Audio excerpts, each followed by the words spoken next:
నమస్తే, welcome to our channel. నేను సౌజన్య.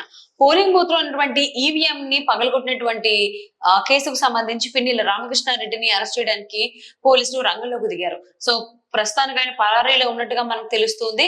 Gunmen ని, డ్రైవర్ ని అదుపులోకి తీసుకున్నట్లుగా మనకు వార్తలు వస్తున్నాయి.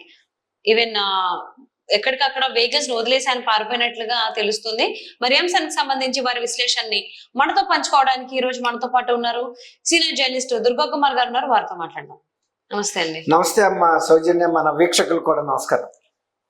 పిన్నెల్లి రామకృష్ణారెడ్డి ఆయన నేరుగా వెళ్ళి పోలింగ్ బూత్ లో ఉన్నటువంటి ఈవీఎం ని ఆయన చేతులతో ఆయన పగలగొట్టారు. సో ఇందులో విజువల్స్ లో కూడా మనం చూసాము. సో ఆయన పగలగొట్టిన తర్వాత ఒక అతను వచ్చి దాన్ని ఆపడం జరిగింది. ఆ తర్వాత ఆయన బెదిరించుకుంటూ పిన్నెల్లి రామకృష్ణారెడ్డి పోలింగ్ బూత్ నుంచి బయటకు వచ్చారు. సో దానికి సంబంధించి కేసు నమోదైంది ఆయన పైన. సో ఆయన్ని అరెస్ట్ చేయడం కోసం పోలీసులు తెలంగాణ వరకు కూడా వచ్చారు. ఇక్కడ ఆయన దొరకక ఆయన గన్మెన్ ని అలాగే డ్రైవర్ ని అదుపులోకి తీసుకున్నారు అన్నట్లుగా తెలుస్తుంది. సో దీని గురించి మీరు ఏమంటారు? మీ అభిప్రాయం ఏంటి? ఏం లేదమ్మా, పిన్నెల్లి రామకృష్ణారెడ్డి పల్నాడు మాచర్ల నియోజకవర్గం నుంచి రెండోసారి కూడా గెలిచిన తర్వాత ఇప్పుడు మూడోసారి పోటీ చేస్తున్నాడు. ఆయన ఆంధ్రప్రదేశ్ లో అధికార పార్టీ అహంకారానికి ప్రతీక అని చెప్పుకోవచ్చు. పార్టీయే ఆ విధమైన దౌర్జన్యాలు చేస్తుంటే పిన్నెల్లి రామకృష్ణారెడ్డి పెద్ద నీతులు చెప్తున్నాడు, నిన్నట్రాక శుద్ధులు చెప్తున్నాడు. తన మీద దాడులు జరిగినాయని, మా పార్టీ వాళ్ళ మీద దాడులు జరిగినాయని, ఎన్నికలు సక్రమంగా జరగలేదని ఎన్నో చెప్పాడు. తర్వాత ఇంకా సిగ్గు లేకుండా ఆయన మాట్లాడతాడు, సామాజిక వర్గానికి చెందిన ఒక నారాయణ స్వామి అనే సిఐ ఈ మధ్యలో మార్చారు. వీళ్ళు పోలీసులకు తొత్తులుగా మారారని చెప్పి అదే సామాజిక వర్గానికి చెందిన వ్యక్తులు డీజీపీగా ఉన్నప్పుడు లేకపోతే సిఎస్ గా ఉన్నప్పుడు ముఖ్యమంత్రి సొంత జిల్లాకు చెందిన వ్యక్తులు తర్వాత అక్కడ ఈ మధ్యలో ఎన్నికల్లో అధికార పక్షానికి తొత్తులుగా ఉన్న ఎంతో మంది ఎస్పీఎల్ని, డిఎస్పీఎల్ని, ఇతర పోలీసు అధికారిని మార్చినప్పుడు అందరూ రెడ్లుంటూ ఈయన గమనించలేదా? ఒక్క నారాయణ స్వామి అంతకు ముందు కారంపూడిలో ఎస్ఐగా చేశాడు, ఇప్పుడు ఆయన్ని తీసుకొచ్చి సిఐగా వేశారని చెబుతున్నాడు. దీంతో ఆయన ఇతరులను ప్రోత్సహించాడు. అందుకే 4 గ్రామాల్లో హింసని. నిన్ను కూడా ప్రోత్సహించాడా ఈవీఎంలు పగలగొట్టమని? ఈ నారాయణ స్వామి ఒక ఇన్స్పెక్టర్, నీకు పెద్ద పెద్ద సిఎస్లే నీ వర్గం సామాజిక వర్గం వాళ్ళు ఉన్నారు. ఆంధ్రప్రదేశ్ మొత్తం తెలుసుకుంది. ఢిల్లీలో ఉన్న సెంట్రల్ ఎలక్షన్ కమిషన్ కూడా అర్థమైంది. ఆయనకి ఎన్నికలకు 4 రోజుల ముందు డీజీపీ తప్పించారు రాజేంద్రనాథ్ రెడ్డిని. అట్లాగే సిఎస్ తప్పించమని అడిగినా కూడా సిఎస్ తప్పించలేదు. అట్లాంటప్పుడు నారాయణ స్వామిని పోస్టింగ్ చేసింది చంద్రబాబు నాయుడు కాదు, చంద్రబాబు నాయుడు ప్రభుత్వం ఇప్పుడు లేదు, ఎలక్షన్ కమిషన్లు నియమిస్తున్నాయి. ఆ సంగతి ఆ మాత్రం తెలియకుండా సామాజిక వర్గాల గురించి మాట్లాడుతున్నాడు. ఈ ఇళ్ళు రకరకాల సామాజిక వర్గం వాళ్ళు అందరూ వేస్తేనే కదా నువ్వు ఎమ్మెల్యే అయ్యావు, కానీ ఇతరులందరి మీద దౌర్జన్యం చేస్తున్నావు. ఈవీఎంలు వెళ్ళి పగలగొట్టావు. ఈవీఎం ఎందుకు పగలగొట్టావు? నువ్వు ఓడిపోతున్నా అన్న దుగ్ధతో తప్ప నీకు ఈవీఎంతో పని ఉంది. ఒక ఎన్నికల్లో పోటీ చేస్తున్న అభ్యర్థిగా సిట్టింగ్ ఎమ్మెల్యే కాబట్టి నిన్ను లోనకు అనుమతి ఇచ్చారు. ఎంత గౌరవమైన ఇది స్థానంలో నువ్వు వెళ్ళావు. లోపలికి వెళ్ళగానే లేచి నిలబడి నీకు నమస్కారం పెట్టాడు. ఎందుకు? నువ్వు ఎమ్మెల్యే అని.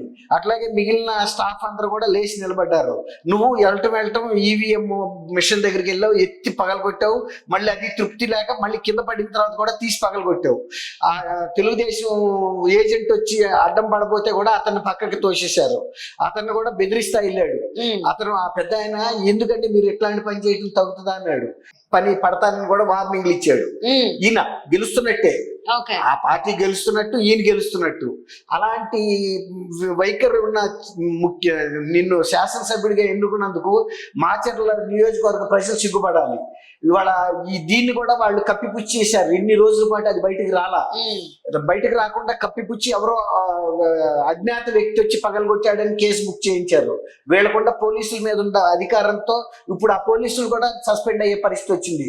ఆ మొత్తం అక్కడ ఉన్న కాపలా ఉన్న పోలీసులు ప్లస్ ఆ పోలీస్ స్టేషన్ ఇన్ఛార్జీలు, సిఐలు కూడా. ఎందుకంటే ఎమ్మెల్యే దాడి చేస్తే ఎమ్మెల్యేని గుర్తుపట్టలేనంత ఆదమ స్థితిలో ఉన్నప్పుడు వాళ్ళు అక్కడ ఎస్ఐగా కానీ సిఐగా కూడా పనిచేయడానికి పనికిరారు కదా. ఇతనితో పాటు వాళ్ళ స్టేట్ ఎలక్షన్ కమిషన్ ఆయన పేరేంటి మీనా మహేష్ ముఖేష్ కుమార్ ముఖేష్ కుమార్ మీనా గారు కూడా ఇవాళ సస్పెండ్ అయ్యే పరిస్థితికి వచ్చింది. ఉమ్, ఎందుకంటే ఇప్పుడు ఆయన ఇంత పెద్ద చర్య జరిగితే అసలు నువ్వు ఎందుకు యాక్షన్ తీసుకోలేదు, అసలు ఎందుకు మాకు రిపోర్ట్ చేయలేదు.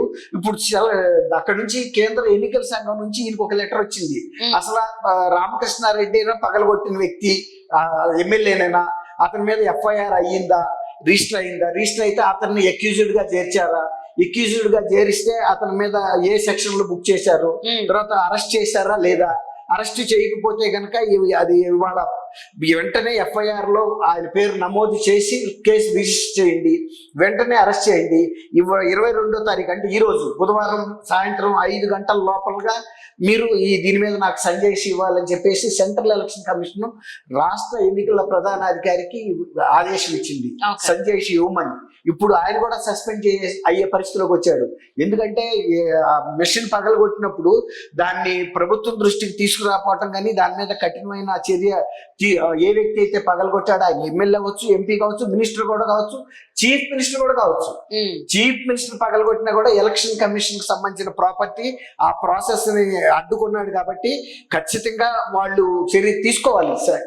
స్టేట్ అంటే ఎలక్షన్ పిన్నెల రామకృష్ణారెడ్డి పైన లుక్అవుట్ నోటీస్ కూడా జారీ అవును. చేశారు ఇప్పుడు అని అయితే ఆయన ఏం చేశాడంటే అసలు ఆయన హౌస్ అరెస్ట్ చేసినప్పుడు, హౌస్ అరెస్ట్ అంటే వాళ్ళ గన్మెన్లు అందరూ ఉంటారు, అక్కడి నుంచి తప్పించుకొచ్చాడు. మన చేతిలో ఉన్న పౌరాన్ని గాలిలోకి ఎగరేసి పట్టుకోవడానికి పరిగెత్తినట్టుగా ఇప్పుడు వాళ్ళు హైదరాబాద్ పరిగెత్తుకొచ్చారు. ఇప్పుడు కేంద్ర ఎన్నికల సంఘం తాకీదు ఇస్తే అప్పుడు కదిలింది ఆంధ్రప్రదేశ్ పోలీసు.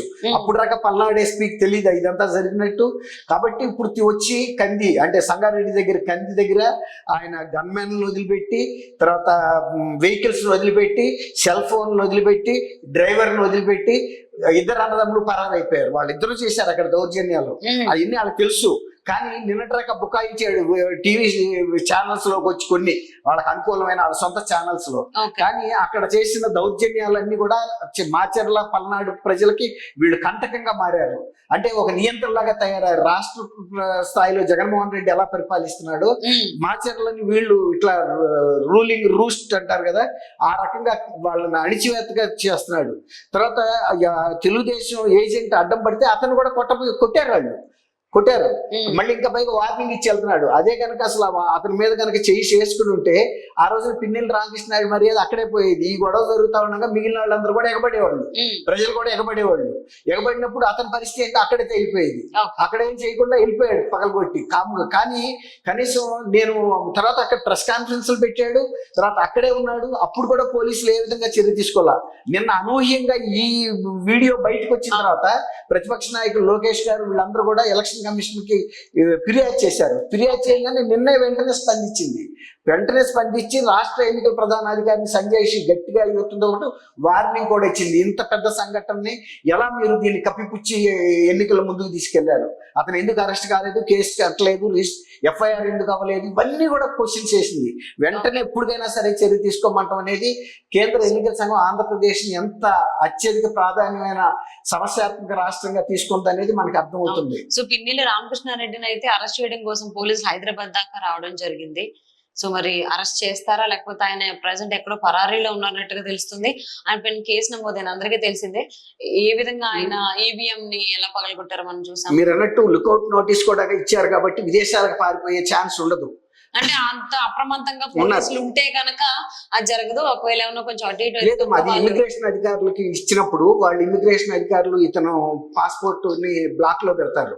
వెంటనే కొట్టగానే చెప్పేస్తే అక్కడే వాళ్ళు ఎయిర్పోర్ట్ లోనే అరెస్ట్ చేస్తారు. సో మరి చూద్దాం అతను విదేశాలకు వెళ్తాడని అనుకోను. బహుశా ఇవాళ రేపట్లో పోలీసుకి సరెండర్ అవుతాడు. ఎందుకంటే ఇప్పుడు రాక వాళ్ళ ప్రభుత్వం ఉంది కాబట్టి మేము ఏదైనా చేయగలమని అహంభావంతో చేశాడు. ఇప్పుడు అక్కడ కూడా ఓడిపోతుంది, పట్టుకుందేమో తెలంగాణలో కాబట్టి అతను ఇక్కడి నుంచి పారిపోయే ప్రయత్నం కూడా చేయడు. వెహికల్స్ అన్ని కూడా టీఎస్ రిజిస్టర్డ్ ఉన్నాయి. సో మరి చూద్దామండి పిన్నెల రామకృష్ణారెడ్డి ఇప్పుడు దొరుకుతారు లేకపోతే ఆయన లొంగిపోతారా అనేది. Thank you so much Durga. Thank you అమ్మా సౌజన్య. మన వీక్షకులకు కూడా నమస్కారం.